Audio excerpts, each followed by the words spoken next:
Hello there, thanks for coming by PosterCentral.com's video blog. I'm Pete Howard, and unusual blog entry today in that not showing you a particular poster, but rather trying to impart a lesson which I just sort of dreamed up. It's kind of fun. Just the grading scale, as in they use in school, A, B, C, D, F, for these old boxing style concert posters. Now of course, psychedelic concert posters are one thing, usually printed on paper and their own unique design every square inch. With the telephone pole posters, these commonly 14 by 22 inch cardboard things, they've been making to this day since the 1920s. Generally they'll print out, we call them tour blanks because the basic part is printed way ahead of time in large quantity. In this case, this Tony Pastor from 1940, this part was printed ahead of time. It's got the general information, and then there's a blank space left up top, and that's where each individual concert's information is printed. And they've been doing this practically as long as they've been doing these concert posters.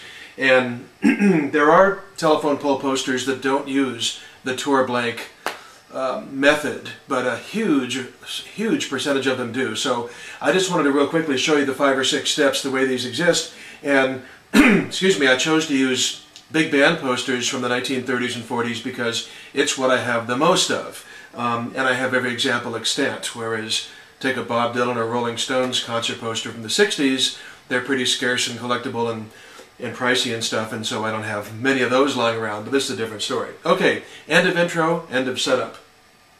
This Tony Pastor is a good example of a full and complete boxing style concert poster tour blank, so I give it the letter grade A because it has a picture of the musician and it has the venue info up there, which also includes usually ticket price, where tickets can be bought.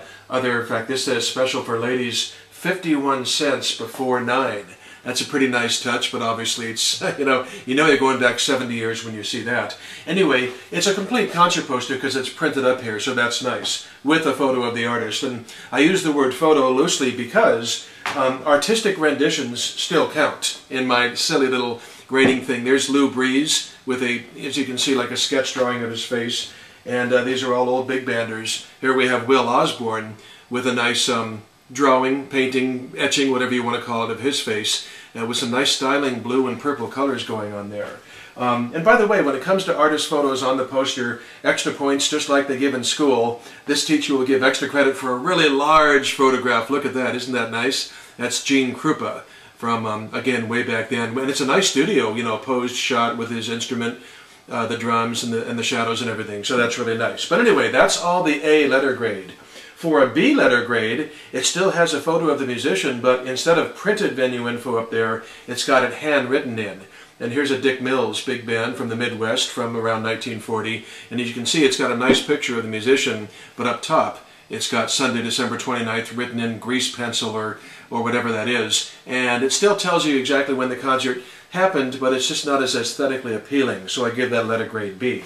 When it comes to letter grade C, that would be for posters that have a photo of the musician, but the blank space up top. And here's Guy DeLeo as an example. Nice looking poster, black and orange works well. He's, you know, good looking musician and everything, but there's the top, has not been filled with anything. So a lot of people collect these. As you can see, I have more than a few myself, but they're a little, for me, unsatisfying because they don't really represent the complete poster, but they're far better than nothing. Okay, now we get down into the real, just like on a report card, the D and F territory is the real tough territory, right? Well, for a letter grade D, I say it's got no musician photo at all, it does have the venue information. It took a little while for me to spit that out. Here's a Stan Kenton. I'm not working from a script. Here's a Stan Kenton that, you know, he's a jazz legend, right? He's a great guy, but oh, what a yucky poster. Maybe you like it. I've got other posters. In fact, let's get through this one first. A big corner missing, sorry about that. But, you know, when you don't have any artistic rendition whatsoever of the artist, it gets kind of tough. I was just going to say, some of the best concert posters in the world, and in my collection, and have been in museums, do not have a photograph or an artistic rendition of the artist, such as all my English Beatles concert posters from before they were famous, 1961 through 63. There's no picture of the Beatles, it's just lettering, but they're historic and they are what they are, and they can look really good. Same with early Bob Dylan. No picture of Dylan, but just good historic concert posters. So nonetheless, I'd be generous in giving this perhaps a D grade. It's pretty tough. A little bit better than this without a picture of the artist, at least in the case of these two. Like, well, let's see, first of all we have this one where instead of just using block printing, at least they use some design element. See all the stars and musical notes, you know, that's got, you know, a little bit going on for it. And in this case, for Little Joe Hart, who I've never heard of either, don't worry, they put on a nice dancing couple there. So that's not an artistic rendition of the performing artist, but it's a nice graphic to give it a little bit better than just block printing. However, this leads us to the F letter grade now, which is truly deathly territory. Eye appeal fails, in this teacher's opinion. And here's Court Hussey. Sorry about the unknown artist, but what can I say?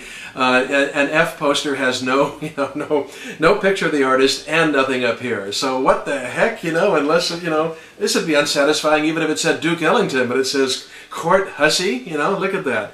But so I'm afraid that gets an F. But at least it has the couple dancing graphic. That's a little something, right? And I've got another F-rated poster here. It's another big step down. Ooh, these are like kryptonite. They're toxic to hold.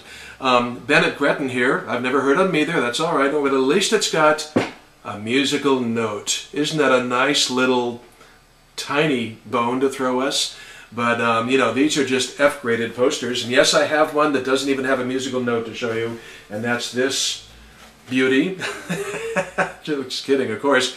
Lloyd Wells, presenting Lloyd Wells. But look at this. It's just, you know, nothing up top, nothing really in the middle but letters and words. It's just, it's an F, baby. It does not pass. It's just, you know, I mean, you got to be one of Lloyd Wells's offspring, you know, to want to have this poster on your wall or something.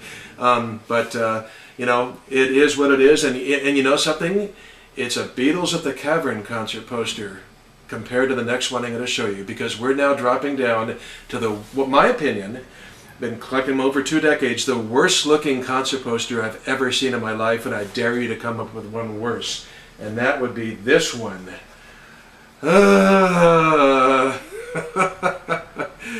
Don Strickland and his orchestra. Oh my God, again, it's about 1940. It's a Midwestern show poster, and it's just, whew, man, that's got to be just the least attractive thing of all time, don't you think?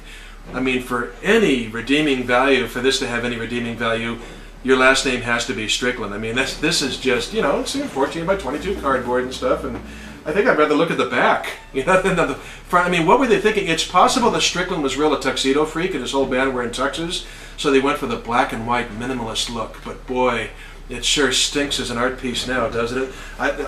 But after teasing you and saying this is the worst ever, I found something worse than one of these. That's right, I found something worse than one of these, and that would be 25 of them. That's right, look at it, I got 25 of them. Ouch. Ooh, man. Anybody have 25 cents? They're yours. I mean, it's like, you know, what can I say? I buy collections, I buy stashes, and this was from a big stash found in an Iowa barn of old Midwestern big band concert posters. But it's like, whew, man, these, I'll have these the rest of my life, I'm sure. I'd trade them all for your opinion, if you've got one, okay? But they're not the absolute bottom of the barrel. They're not, I guess I've teased you twice on this, they're not quite the bottom. You know what the bottom is? The absolute bottom is the same poster missing the cardboard. That's right. It's right, it's the paper top piece of the Don Strickland poster without even the benefit of the cardboard to be able to have. The way they made old, I'm holding it upside down, I guess that's appropriate. The way they made these old cardboard posters is they actually printed the stuff on a very thin sheet of white paper and attached it to the board, so that's exactly what we have here. I don't have 25 of them, I only have one, but that's a blessing as far as I'm concerned. So there you have it, the various stages that boxing style concert posters can be found in. I wish I had all Hendrixes and Joplins to show you instead, but we use big band from the 40s. So anyway, I hope you got something out of this. I had fun, at least, that's what counts. And thanks a lot for stopping by. We'll see you next time with something more important, I promise. Bye-bye.